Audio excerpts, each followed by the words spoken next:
Hey love bugs, welcome back to another Tarot Lover Reviews. Today we are taking a look at the Lorenzi Tarot created by Irene Lorenzi. So if you know of this tarot deck or you did not know this tarot deck even existed, hopefully this review and the flip through that comes after helps you to decide on whether or not this tarot deck is right for you.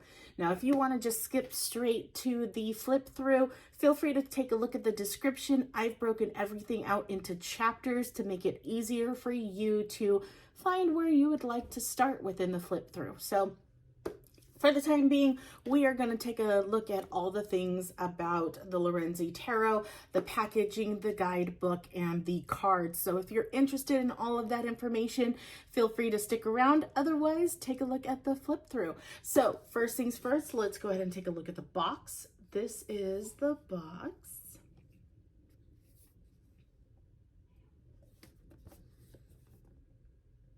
Okay, and now the box, it's interesting that it's this way. I don't think I have a tarot deck that goes the long way. Typically, it's the upright, I guess you could say, direction, but it opens up like so.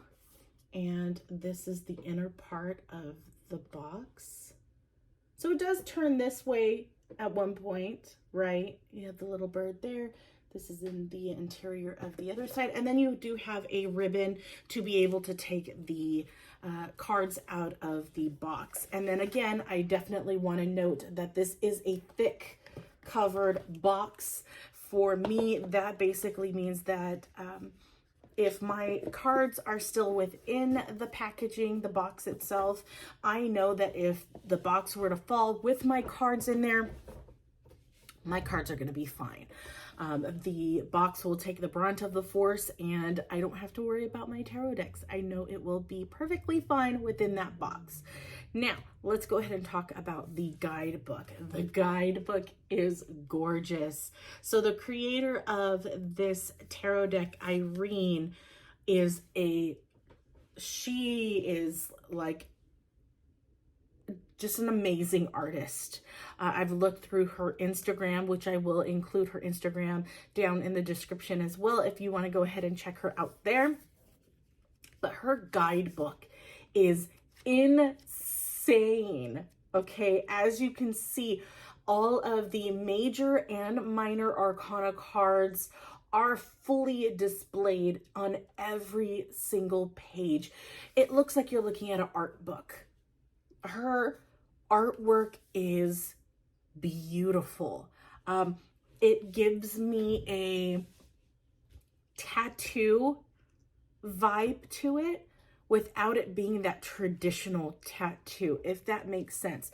I love tattoos. I love the different ways that you can do tattoos, the different types of artwork that's out there. And this just definitely gives me that tattoo vibe. Whether or not I'm going to get a tattoo of a piece of her work, who knows? But I wouldn't be surprised if I did, because I really love the way that she does her artwork. But yeah, every single card is on full display within this book. You do receive, as far as the description, you have a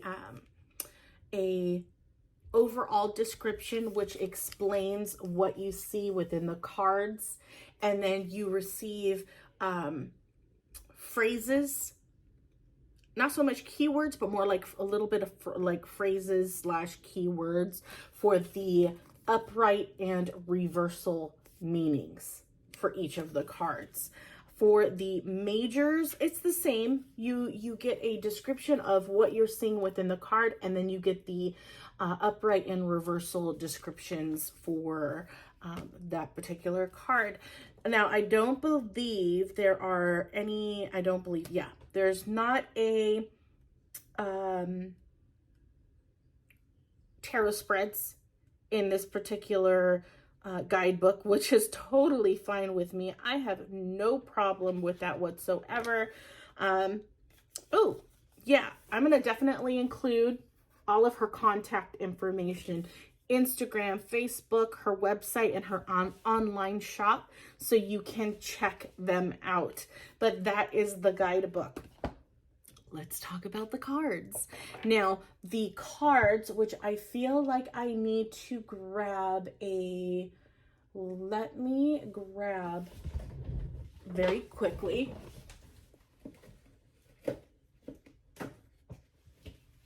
Sorry.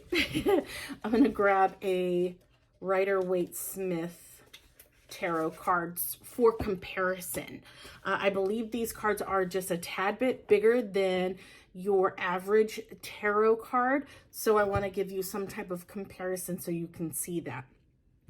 So let's start off with the back of the card. So this is what the back of the card looks like. It's a very soft, like light green, like pastel green. I know the lighting doesn't really give you that idea. It almost has like that gray green color, but yeah, I love that design that she has on the card. But that is the back of the card. As you can see, as far as the texture, it is a matte finish. It does not have a soft matte to it. It is just, it's a matte. Cardstock, I would say, is a little bit Goldilocks zone, if you know what I'm talking about. If not, when I say Goldilocks, I'm saying that this makes for a great shuffle. Depending, I mean, actually, regardless of how you shuffle, it could be, you know, the over shuffle, right? Or it could be that bridge or poker shuffle that you would do with playing cards. This makes for a great shuffle. So that's why I say the cardstock is Goldilocks, because it's not too thin to where your cards kind of go all over the place when you're trying to shuffle because they're so thin.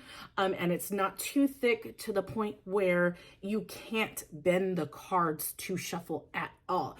Like you have to, your last resort is this, you know, over, instead of, you know, being able to shuffle any other ways. So for sure, I would say this is in the Goldilocks zone when it comes to great shuffling. If you don't know, if you need a visual idea, I always do this like little C scale to give you a visual idea. You have the paper-like cardstock, you have the very thick cardstock.